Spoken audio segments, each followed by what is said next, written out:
Our focus today is on the isosceles triangle. You're going to learn a little bit more than, hey, just two sides are congruent.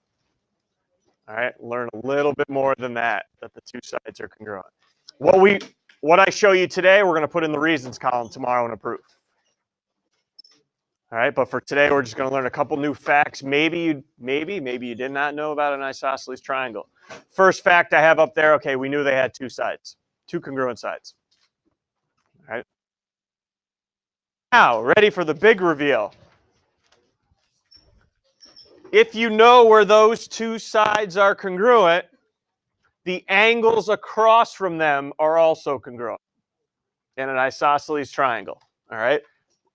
Two sides are congruent. I look across from them, and those are the angles. Now, I want to just pay attention to the detail here. It's not always the two bottom ones. All right, watch. If I mark these two sides congruent, is this still isosceles? Yeah, you're darn right. Just because I didn't mark these two that usually are commonly congruent. And where are the angles now? Whoop, look across. Whoop, look across. All right, it's not always the two bottom ones. All right, let's just get that point right out. Everybody good there? Okay, so across from the congruent sides are congruent angles in an isosceles triangle. All right, find the congruent sides, look across, you got the congruent angles. Everybody good? You can mark them congruent, sure. And the reverse is true. If two angles are congruent, what's across from them, the sides are also congruent. All right, so if I have given B congruent to C, I look across and those sides will now be congruent.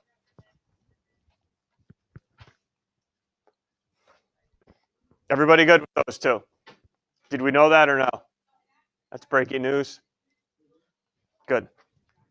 But we're okay with that. Good talk. All right. All right, I just don't want to say congruent sides, congruent angles anymore. We have vocab I want to start talking to each other with. First off, the angle between the congruent sides. Base angle A in your diagram. All right. The angle between the congruent sides. We call that, anybody want to take it? Vertex angle.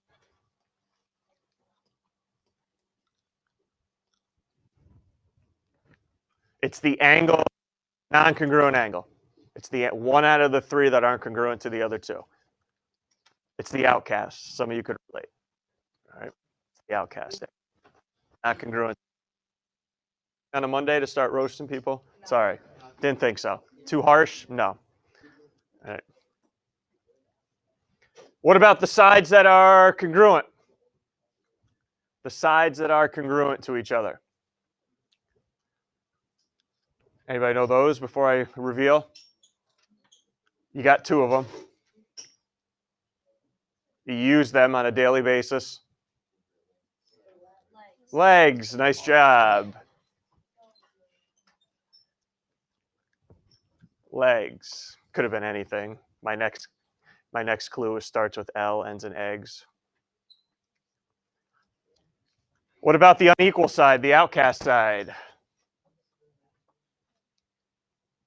Anybody idea on that one? What clue could I give here?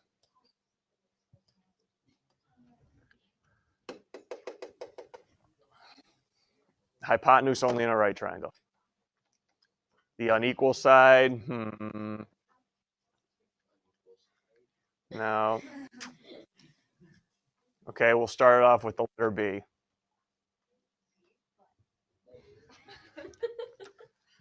The base. Now, when I write that, I get real worried because when you see and hear the word base, you think bottom. That is not the case. All right, it is wherever the unequal side is. That's called the base. Base in high school does not equal bottom in high school math class. All right, so get that middle school thinking out of your mind. All right, in this case, base is just the non-congruent side. And the two equal angles, base angles. Again, don't think the two bottom ones. I just showed you that in the last example. Do not think about the two bottom ones.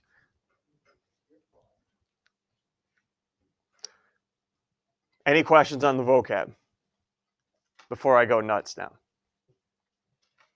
Before we do any examples, I want to make sure we are clear when we can use these facts. Take a look up here, please.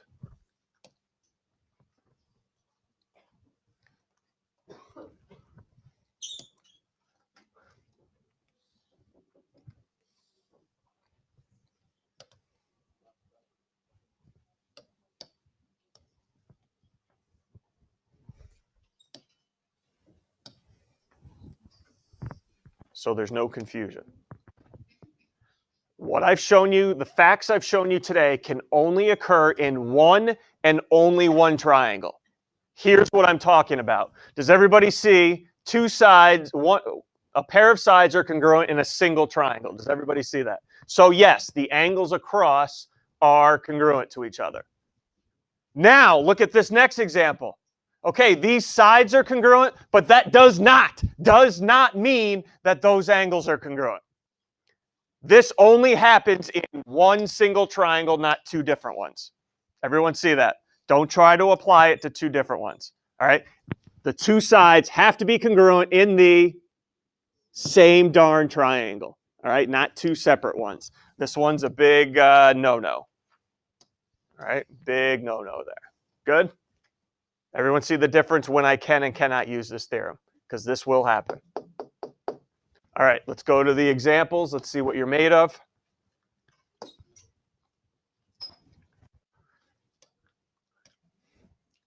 All right, angle R. Find an angle that is congruent to R.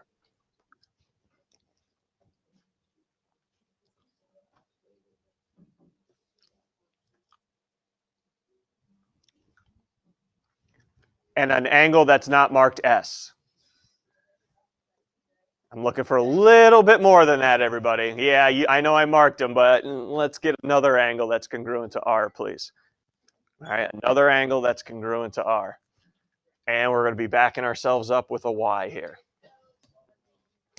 Here we go, 3. Any thoughts here on angle R congruent to? UVR, yes, sir, UVR.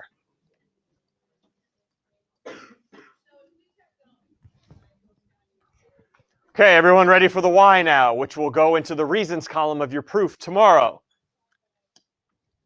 Why are angle R and UVR congruent? Here's how we're going to start it off. In a triangle, because this only works in a triangle. Doesn't work in a quadrilateral. Doesn't work in a hexagon, an octagon. Only in a triangle. So yes, you need that there for all you lazies. In a triangle. Congruent. What did we just prove? Angles or sides? Did we just prove angles or sides? Angles. So congruent angles are across from what? Congruent sides. And there is no abbreviation. I'm sorry, this is what we're dealing with. Okay? In a triangle, I put whatever I just proved. So in this case, angles, congruent angles are across from congruent sides. What about RT? Find another side in the same triangle that's congruent to RT. RT. It's got to be the same triangle. Here we go. RT 27. RTN. TS. Yep. Does everyone see? Because in triangle RTS, they're across from angle R and angle S, two congruent angles. So how are we going to do this one? In a triangle. But now I'm going to start off by saying congruent sides, because that's what I was given. Congruent sides are across from congruent angles.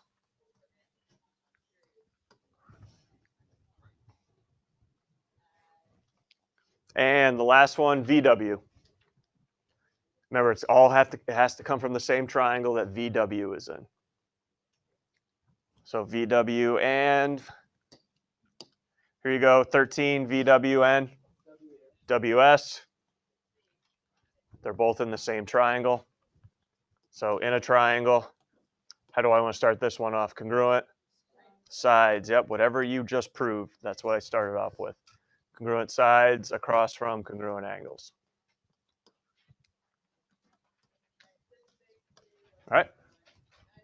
And the idea is using the only thing I'm going to stress is it's got to be in the same triangle. The sides and the angles have to be in the same triangle.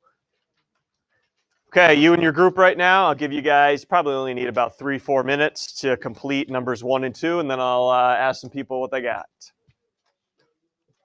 Okay, so go ahead, about 3 minutes right now, numbers 1 and 2, discussing your groups.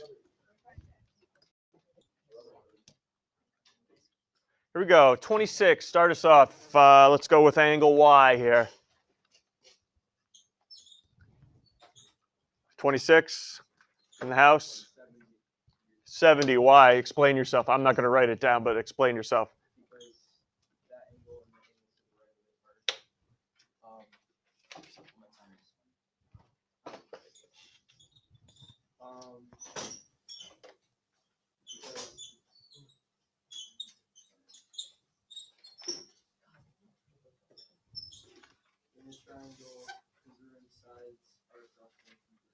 Okay, I had an isosceles triangle, and I know across from the two congruent sides are two congruent angles. We're good? And how about X? How do we get to X? 24? Why?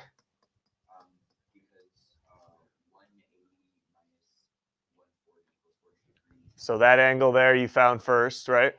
40, yep.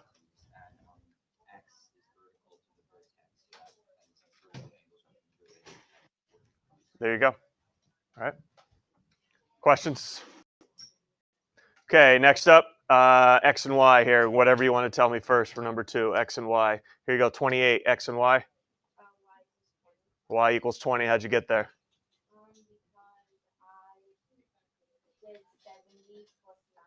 Where'd the 70 come from? Because they're what? I'm going to make you talk here. You communicate. You linear pairs, that's 70. Continue.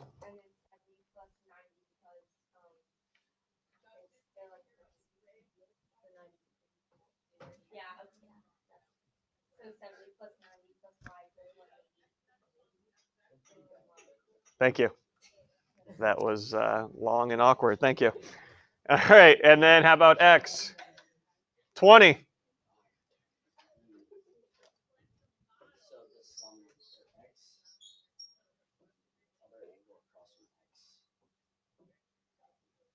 Can I just have the value first? Because you might, why you bother explaining if, okay, here we go. Ready for this explanation.